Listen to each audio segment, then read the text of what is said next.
Selamat pagi, Shalom. Ketemu kembali dalam acara Sarapan Pagi. Sarapan pagi ini saya kasih judul Iman yang Dinyatakan atau disebut Melangkah dengan Iman. Bapak Ibu yang dikasihi Tuhan, mari kita langsung baca bacaan kita dalam Ibrani pasal 11 ayat 1. Iman adalah dasar dari segala sesuatu yang kita harapkan dan bukti dari segala sesuatu yang tidak kita lihat. Kita baca selanjutnya dalam Yakobus pasal 2 ayat 26. Sebab seperti tubuh tanpa roh adalah mati, demikian jugalah iman tanpa perbuatan-perbuatan adalah mati. Bapak Ibu yang dikasihi Tuhan dan yang saya kasihi, mari kita bersama-sama lihat contoh-contoh di Alkitab yang Tuhan sudah gambarkan supaya kita memahami bagaimana kita harus beriman, bagaimana kita harus melangkah dengan iman kita. Mari kita lihat contoh dalam Perjanjian Lama, dalam 2 Raja-Raja pasal 4 ayat 42 sampai 44. Saya baca dengan cepat firman Tuhan. 2 Raja-Raja pasal 4 42 sampai 44. Datanglah seorang dari Baal Salisa dengan membawa bagi abdi Allah roti hulu hasil, yaitu 20 roti jelai serta gandum baru dan dalam sebuah kantong. Lalu berkatalah Elisa, berilah itu kepada orang-orang ini supaya mereka makan. Tetapi pelayan itu berkata, bagaimanakah aku dapat menghidangkan ini di depan 100 orang? Jawab Elisa, jawabnya, berikanlah kepada orang-orang itu supaya mereka makan, sebab beginilah firman Tuhan, orang akan makan bahkan akan ada sisanya.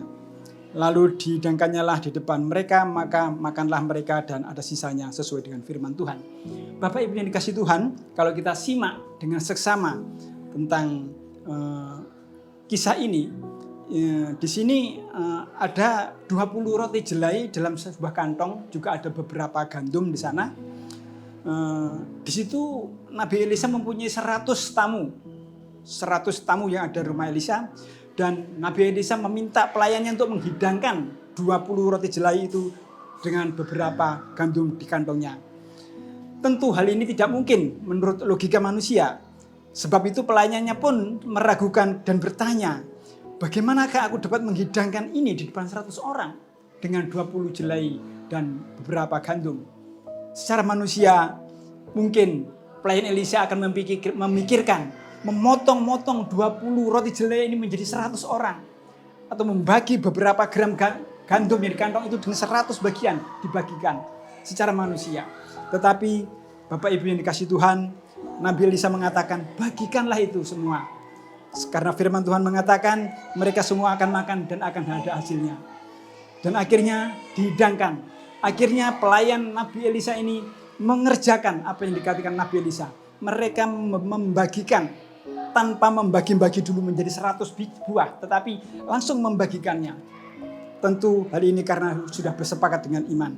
Kalau kita simak sekali lagi, saudara dikasihi Tuhan, mukjizat Tuhan terjadi, karya keajaiban Tuhan terjadi ketika pembantu Elisa, pelayan Elisa ini membagikan 20 jelai ini kepada 100 orang. Semua dicukupkan, semua mendapat bagian, bahkan ada sisanya yang lebih. Jadi kesimpulannya di sini adalah mukjizat Tuhan terjadi ketika pelayan Elisa ini membagikan roti itu kepada 100 orang tamu Elisa. Saudara dikasihi Tuhan, mari kita lihat dalam Perjanjian Baru, dalam Markus pasal 6 ayat 41. Kita baca dalam Markus pasal 6 ayat 41. Dan setelah ia mengambil 5 roti dan 2 ikan itu, ia menengadahkan ke langit dan mengucap berkat, lalu memecah-mecahkan roti itu dan memberikannya kepada murid-muridnya supaya dibagi-bagikannya kepada orang-orang itu. Begitu juga kedua ikan itu dibagi-bagikannya kepada semua mereka. Bapak Ibu yang dikasihi Tuhan, ketika 5 roti dan 2 ikan didoakan sama Tuhan Yesus, mengucapkan berkat, 5 roti dan 2 ikan, tetap 5 roti 2 ikan. Tetapi ketika murid-muridnya suruh membagikan dan murid-muridnya ini mengerjakannya, mereka tidak memotong-motongnya roti ini menjadi 5.000 buah, 5.000 orang, tidak. Tetapi murid-murid Yesus membagi-bagikan begitu saja dengan iman dan percaya. Seperti apa yang dikatakan Tuhan. Dibagikan, semua dibagikan. Hanya 5 roti 2 ikan. Memberi makan 5.000 kan. Semua tercukupi bahkan lebih. Apa yang dapat kita ambil kesimpulan?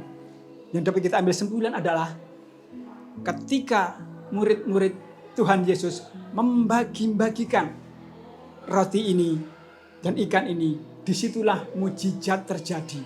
Disitulah pelipat gandaan terjadi. Disitulah berkat-berkat Tuhan dinyatakan. Kuasa kasih kemuliaan Tuhan terjadi.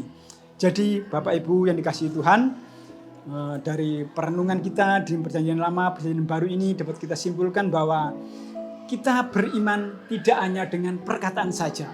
Kita beriman jangan hanya di mulut saja, jangan hanya di pikiran saja, jangan di kehendak dan perasaan saja. Tapi marilah kita nyatakan iman kita dengan mewujud menyatakan iman itu. Dengan melangkah, melakukan perbuatan-perbuatan sesuai dengan iman kita. Sehingga mujizat Allah dinyatakan dalam kehidupan kita. Bapak Ibu yang dikasihi Tuhan,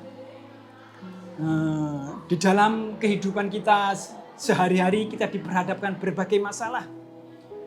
Mungkin masalah ekonomi di keluarga kita, mungkin masalah keluarga kita, mungkin masalah beban yang berat, penderitaan kita, kecemasan, ketakutan, kegagalan, banyak sekali kita alami. Bahkan sakit penyakit banyak sekali kita alami. Apakah kita hanya beriman saja kepada Tuhan, bahwa Tuhan sanggup menyembuhkan? Apakah kita hanya memperkatakan dengan mulut saja, mohon kesembuhan? Sebelum kita lanjutkan, kita baca dulu dalam Matius pasal 8 17b. Tidak usah kita baca, saya sampaikan di sini. Matius pasal 8 ayat 17b mengatakan, Dialah yang memikul kelemahan kita dan menanggung penyakit kita. Jadi Tuhan Yesus yang memikul kelemahan kita dan yang menanggung penyakit kita. Kemudian dalam Yesaya pasal 53 ayat 5. Yesaya pasal 3 ayat 5, tetapi dia tertikam oleh karena pemberontakan kita. Dia diremukkan oleh karena kejahatan kita. Ganjaran yang mendatangkan keselamatan bagi kita ditimpakan kepadanya. Dan oleh bilur-bilurnya kita menjadi sembuh. Bapak Ibu yang dikasihi Tuhan, tadi Matius dikatakan bahwa Yesuslah, Dialah yang memikul kelemahan kita dan menanggung penyakit kita. Dalam Yesaya ditegaskan, Yesaya yang bawah, yang B katakan bahwa oleh bilur-bilurnya kita menjadi sembuh. Ini adalah kebenaran. Dan firman Tuhan adalah iya dan amin. Bapak Ibu yang dikasihi Tuhan, marilah kita tidak hanya mengatakan bahwa firman Tuhan itu iya dan amin. Karena firman Tuhan ini adalah kebenaran. Dan kebenaran itu mengalahkan daripada kenyataan. Oleh sebab itu, Bapak Ibu Saudara yang dikasihi Tuhan, marilah kita beriman dengan segenap hati, segenap jiwa kepadanya. Kita arahkan hati pikiran kita hanya kepadanya. Kita mengimani tidak hanya dengan perkataan kita, dengan mulut kita, tetapi kita juga melangkah dengan iman kita. Kita nyatakan iman kita. Sehingga segala beban, permasalahan, bahkan sakit penyakit kita disembuhkan seperti janji firman Tuhan. Sekian sarapan pagi, Tuhan Yesus memberkati. Amin.